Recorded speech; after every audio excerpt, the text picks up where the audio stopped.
So a form was developed that came to us through the Aborigines of Australia and was given to a physician in the 1970s named John Diamond, who brought it back from the Aborigines, and it's called kinesiology.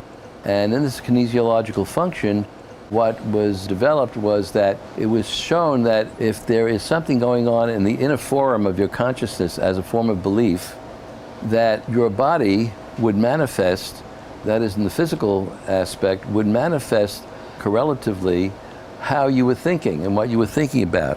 So if you were thinking about things that were injurious and harmful, or emotions that were disturbing or distressing, they could show that your body would become weak.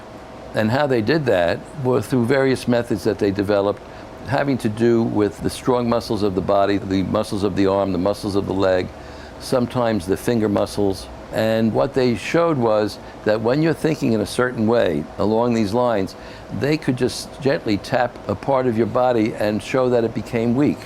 So they would just tap the back of your hand as you stretched your arm out and just gently touch it, and it would go down. It would become weak. And it would show that these very strong muscles were suddenly weakened, and that showed that there was a lowered immunity, that there was a discordant discharge taking place in the system, in the nervous system, and that the musculature was not operating synchronously.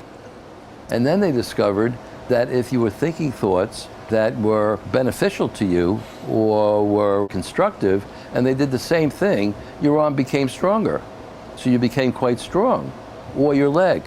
And so they were able to show an inherent connection between what's happening inside and what's happening outside. So that translated into what's going on inwardly is manifesting outwardly, so that your beliefs can create your experience, and this would be the way to demonstrate what happens inside through your believing has a manifest occurrence correlatively. It's not causing it, but you're seeing the relationship between inside and outside, that the two are intimately connected to each other. As you think up, you go up.